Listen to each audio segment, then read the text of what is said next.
Yes, might have gotten away with it too, if it hadn't been for those blasted meddling kids and their dog.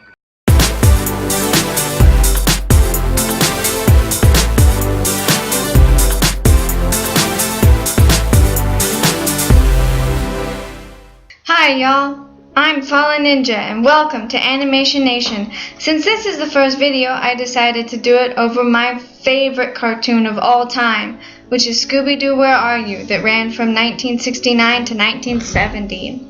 So let's talk about the characters. Norville Shaggy Rogers is voiced by Casey Kasem, who was Robin in the Batman Superman Hour and was also Robin in Super Friends. Shaggy was always my favorite character when I was younger because he's funny. A lot of the lines that he says are just great. They're perfect. I use them in my everyday speak. And there were these behind the scenes things that Cartoon Network did a while back that talk about the different characters and some of the little things that you may not have known just by watching the show. And the one for Shaggy talked about his belt buckle collection. He has this enormous belt buckle collection. I think there are like 635. And you can see that he's wearing a different one in each episode.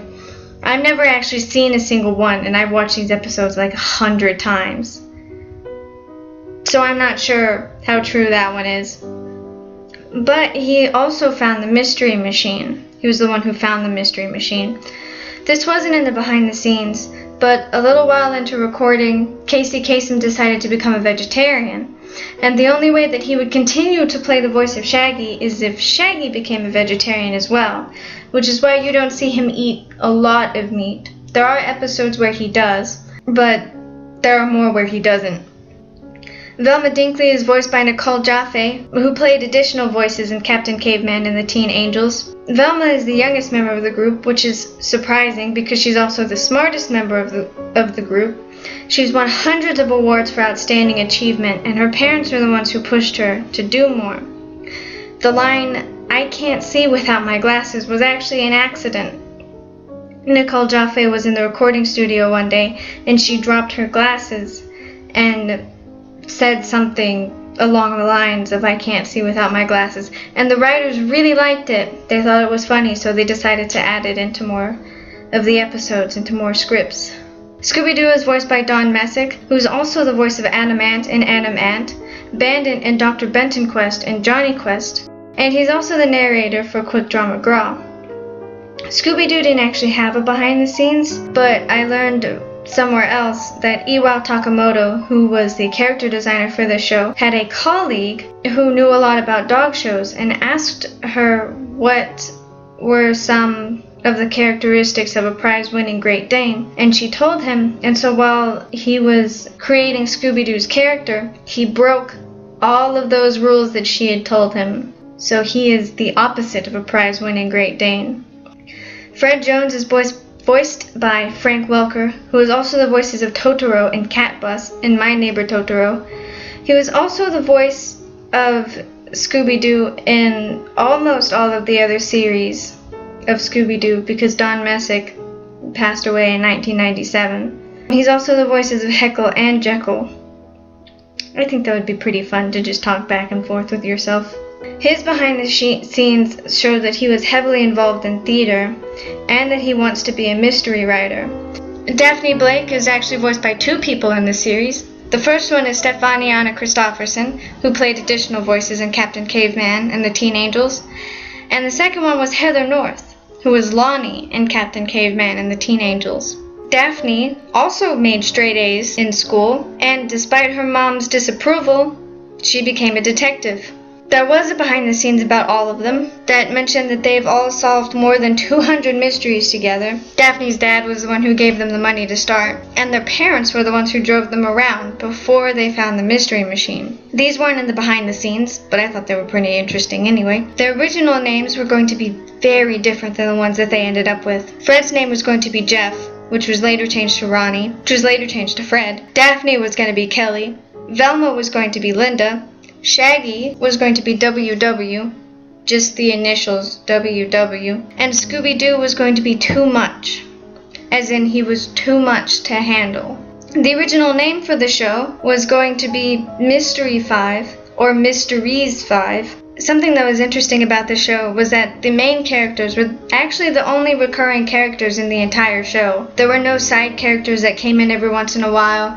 There were no villains that popped up more than once. So each episode was different. It had a different storyline with different characters. There was never anybody that came back except for the main 5. Shaggy and Scooby are the only 2 to appear in all of the reincarnations of the show, because there are actually some reincarnations that only have them. While splitting up, Shaggy, Scooby, and Velma were often put together because the writers found Fred and Daphne really boring to write for. They thought that Shaggy, Scooby, and Velma were much more interesting. Each episode of this show is pretty much the same. They find a mystery, they solve it, and then they move on with their lives. Which is pretty much how the entire series goes, which is fine to have a formula like that, but as I mentioned earlier, each episode was different with a different mystery, different clues, different criminals, different side characters, different suspects. And it's not bad to have a formula, especially a formula that works, which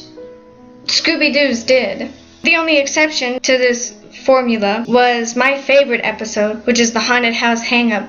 In it, they're on their way to a rock music festival, and they realize that they're lost. And so they ask somebody for directions, and he tells them that if they keep going straight, they'll hit a fork in the road. They can either take the left way, which is the short way, or the right way, which is the long way around. So they mention that they'll probably take the short way around. But he suggests that they take the long way around, because the short way around takes them past a haunted mansion. So they get to this fork in the road, and Fred lets everybody else decide. So of course, Velma and Daphne choose to go to the left, and Shaggy and Scooby, being allergic to haunted houses, decide to go to the right. But Fred ends up deciding for them because they're low on gas, so they go to the left. And of course, since they're low on gas, they break down in front of this haunted house. And they go in, and they meet the Headless Spectre, and they're running around, and they do the solving the mystery thing and finding clues and whatnot. And it comes to the end of the episode where they find out that the person who's haunting the house is actually the owner of the house. He's not a criminal doing criminal things. The reason he's haunting his own house is because he's looking for the inheritance that his great-great-great-great-great-grandfather left to him. And there's been somebody else around the house that he's noticed snooping around. And so he's trying to scare the other person away so that he can find his inheritance. Like I said before, there's nothing wrong with having a formula, but it's nice when shows that do rely heavily on a formula, like Scooby-Doo, actually break away from that formula a little bit and do something different.